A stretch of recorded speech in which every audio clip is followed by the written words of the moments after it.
Assalamualaikum warahmatullahi wabarakatuh. Halo teman-teman semua.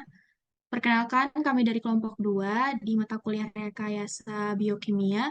Di sini kami terdiri dari 6 orang.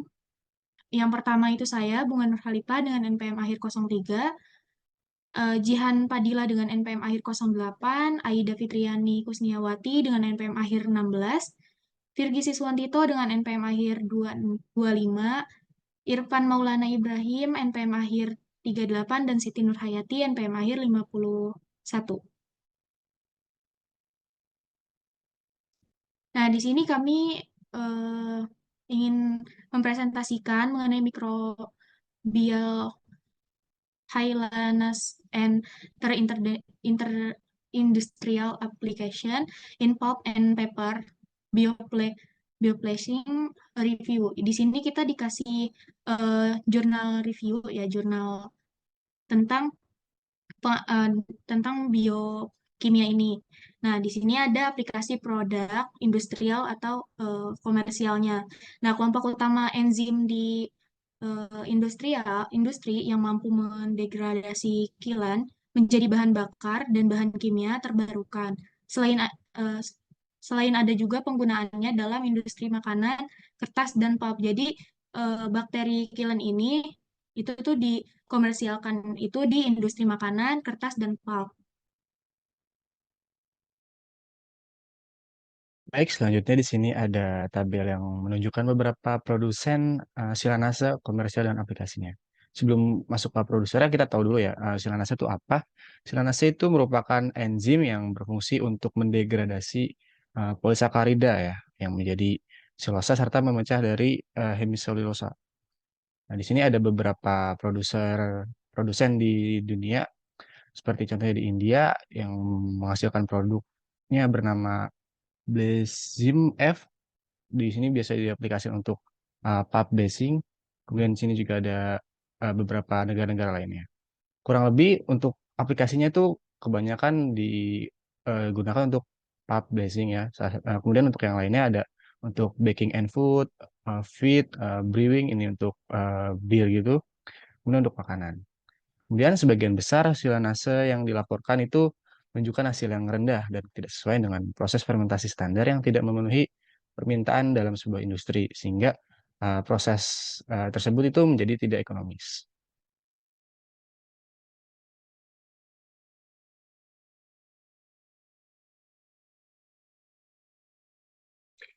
Selanjutnya di sini ada proses produksi produk. Ini adalah tabel karakteristik silanase yang diisolasi dari mikroorganisme yang berbeda. Untuk setiap jenis mikroorganisme ini memiliki nilai masing-masing seperti mol, WT, optimum, pH temperatur derajat Celcius, stability, pH temperatur derajat Celcius, PI, KM dalam kurung mg per ml, Pi max dalam kurung mikro m per min per mg. Untuk nilai masing-masing dari jenis mikroorganisme ini diambil dari beberapa referensi yang telah tercantum pada tabel. Untuk jenisnya ini ada mikroorganisme bakteria, Thermobifida halotolorens, Actinomadura, SPS trans, Bacillus pumilus, Cellulomonas flavigena, Streptomyces ceanus, Nesterenconia xinjiangensis, Cellulosimmicrobium cellulans, Enterobacter sp, Penicillium sp. Produksi silanase berbahan lignum selulosa yang lebih murah seperti dedak, gandum, jerami, gandum, sekam padi, dedak padi, jerami padi, tongkol jagung, batang jagung, jerami sorghum, pomes apple, dan ampas tebu merupakan bahan yang paling sesuai.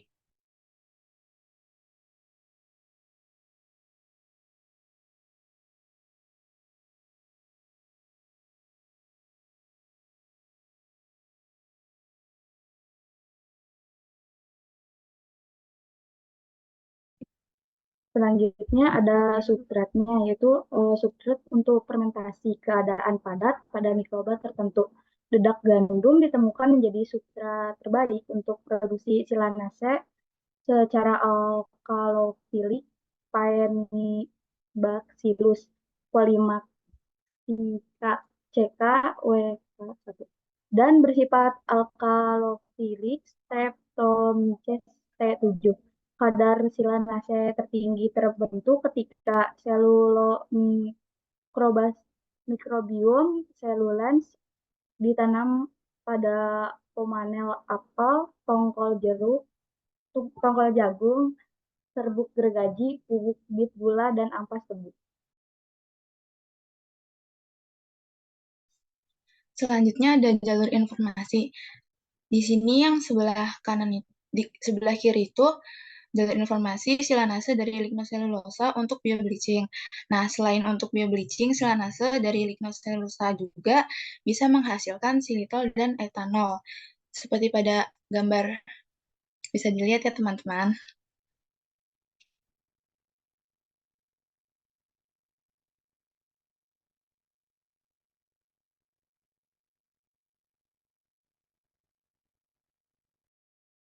Untuk selanjutnya itu faktor-faktor yang mempengaruhi produksi silanase.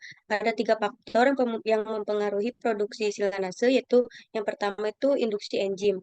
Silan telah terbukti menjadi penginduksi terbaik produksi silanase dalam banyak kasus. Induksi enzim distimulasi oleh fragmen silan bermolekul rendah seperti siloboise,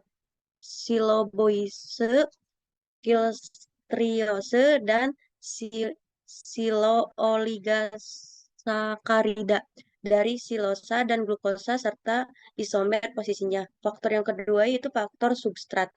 Produksi enzim silanase bisa dilakukan pada berbagai bahan lignoselulosa murah seperti dedak gandum, jerami, sekam padi, dan lainnya. Tetapi beberapa penelitian menunjukkan bahwa dedak gandum menjadi substrat terbaik untuk produksi silanase oleh mikroba alkalofilik seperti Paenibacillus polymixa dan Streptomyces.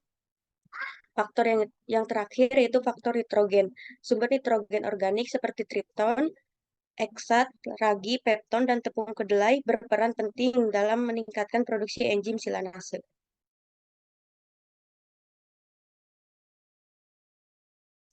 Nah, itulah hasil review kami dari jurnal mengenai silanase. Mungkin sekian dari apa yang kami paparkan. Kurang lebihnya mohon maaf. Semoga bermanfaat. Terima kasih. Wassalamualaikum warahmatullahi wabarakatuh.